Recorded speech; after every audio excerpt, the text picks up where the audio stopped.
Good morning, students. Welcome back to online classes. Today, we are going to learn something in complex numbers. First, I have selected all these objects. Okay, you just look at some objects are given over here. Supposing I am going to find out addition or subtraction of these things. What is the thing? First, I will group these things. Okay, how can I group this? Either I can group it like item wise, that is, I just group the caps, chairs, and the watches. Okay, this is one of the possibility. Or I may select according to the colors. I may collect all the objects in pink shade, or it may be in blue shade, or it may be in a green shade. Okay, so these are all the possibilities. Suppose if why I am gathering or grouping it like this, if it is in the form of grouping, then I will add. I cannot add one cap and one chair. I cannot say two caps or two chairs like that. So either I just take, that is adding it with according to the categories. Okay, so I can say three caps. Here I can say two chairs, two watches. Here how can I say? So there are three things in pink color, two things in blue color, and one thing in green color. Likewise, we have to group the given things. As like how the complex numbers are looks like. Real and imaginary part, right? So I have 5 minus 2i with real and imaginary. Okay, so if it is like that, then minus 1 plus 3i. This is the second complex number. So I am going to take the first one is z1 and the second one is z2. Okay, now what I am going to do? I am going to add. If I am going to add, can you remember we have to regroup in such a way that it should contains the same values. Okay, so that means here I have real and imaginary, real and imaginary. So how can I add?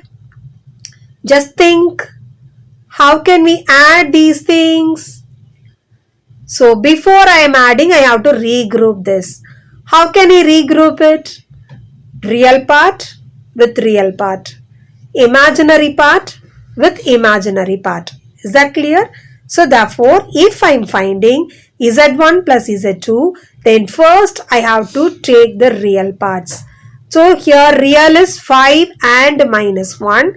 Therefore, I just take that 5 and minus 1 first. Okay. Therefore, it gives me the answer is equal to 4. Because we are going to add 5 minus 1 gives us 4. Similarly, now what I have to do? I have to take the imaginary parts of both the complex numbers. So here I have minus 2i, here I have plus 3i. If I am adding, what will I get? I will get plus I.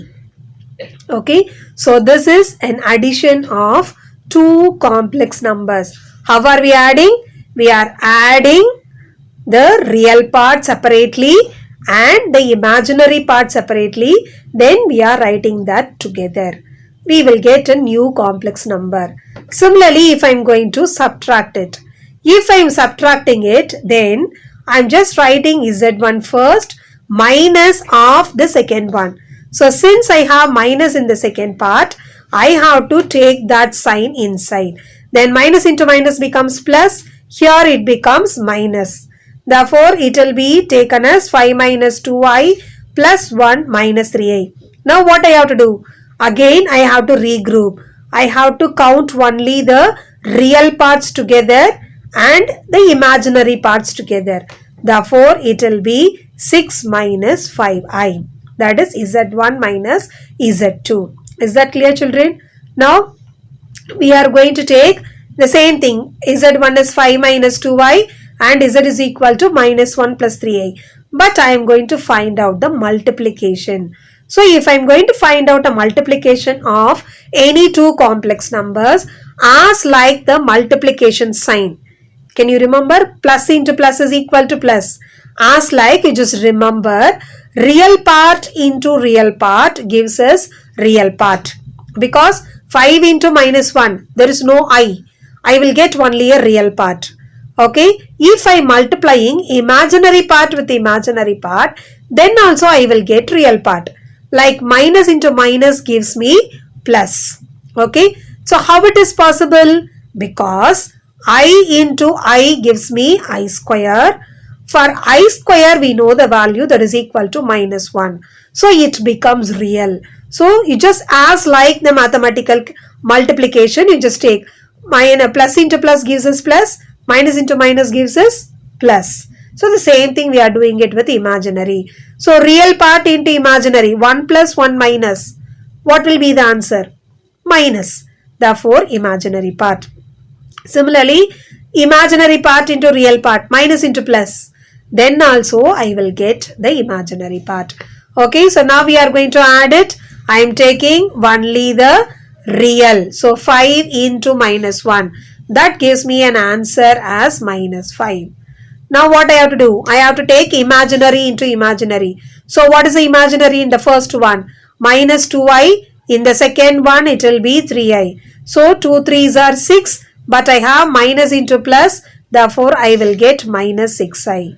Okay. Then I have to take the real with the imaginary of the second one.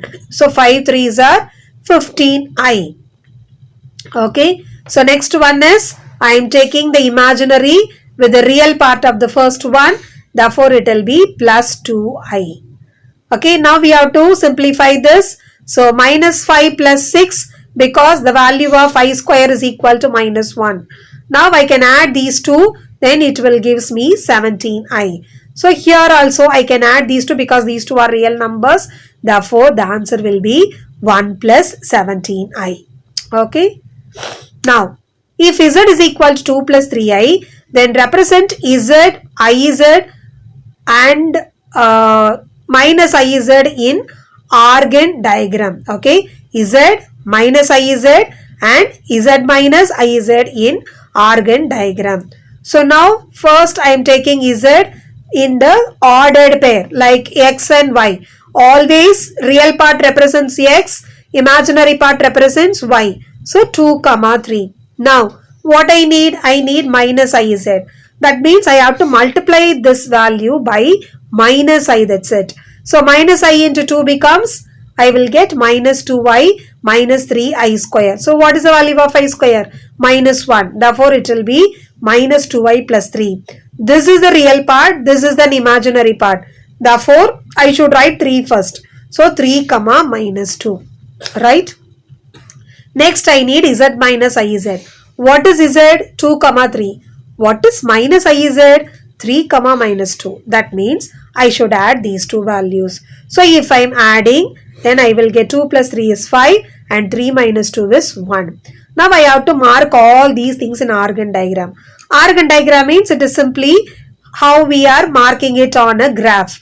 So I am taking x-axis, y-axis and the values. So I am just taking x-axis as 1, 2, 3, 4 and y-axis as 1, 2, 3 because here we are having the value still with 3 but x alone we are having it as 5.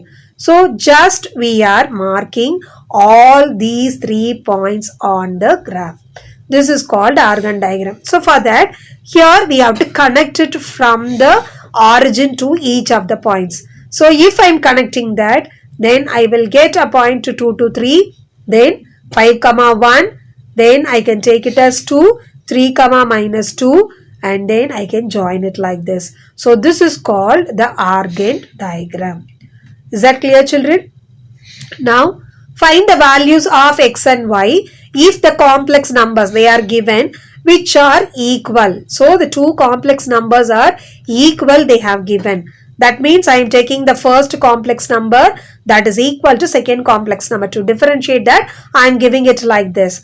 Now what shall I do? I just rearrange the given one in the form of real and imaginary. Always remember this, children. Once you got a complex number, you have to separate it a real and imaginary. That is the first thing always. So now I am gathering all the real parts. 3x minus 2y plus 5. All the terms which are not having I just gathered as a real part.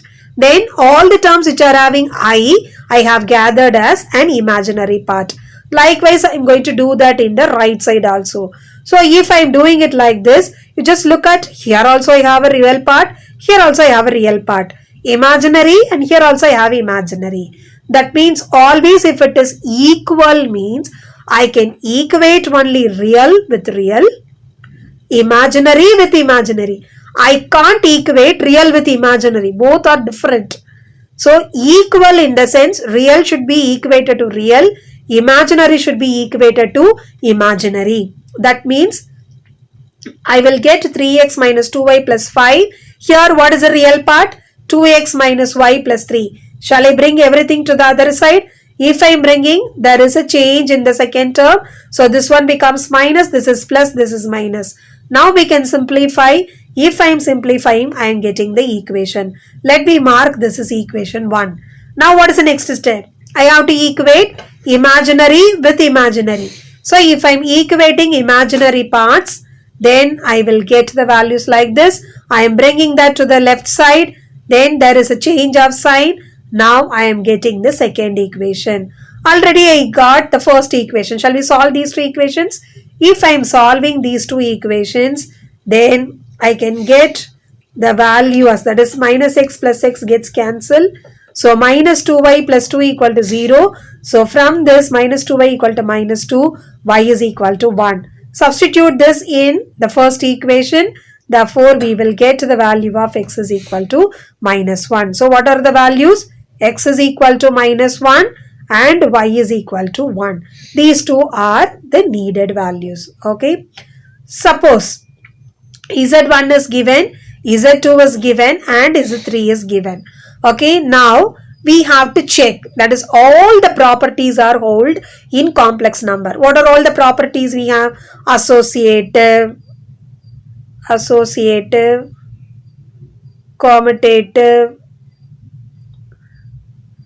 Okay, then what are the other properties? Distributive. These are all the major properties. Okay, all these properties are held in complex numbers. So now we have to using the condition that is distributive law, we have to check whether it is true or not. So I am taking the LHS.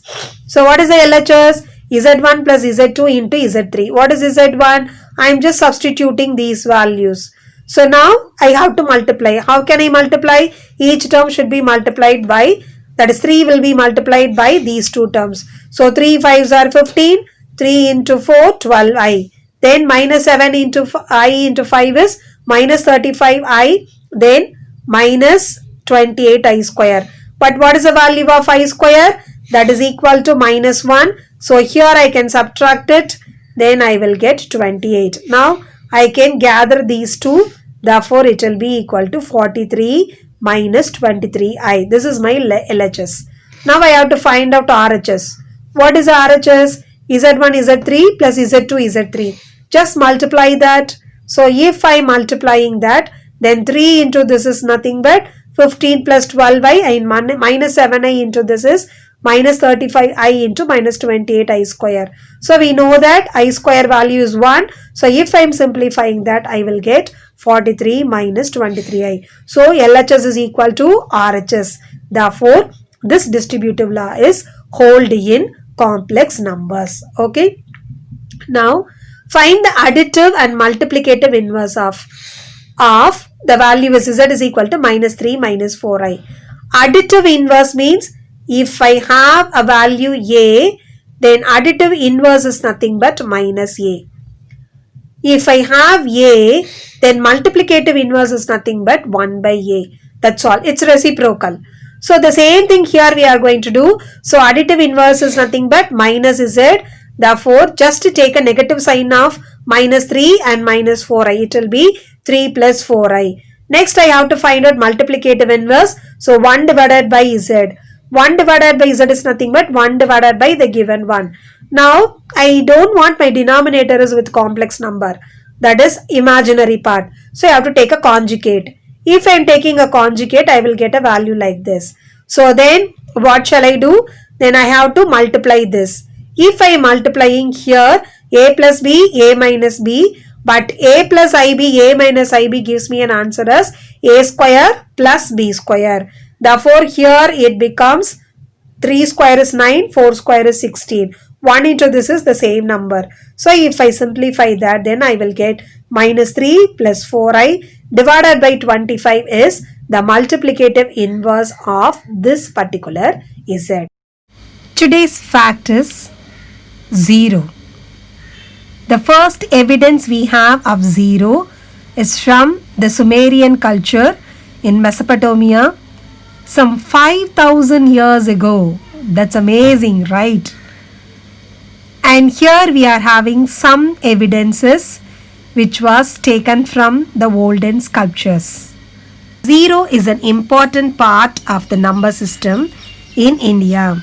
The greatest mathematician Aryabhatta used 0 in the decimal system.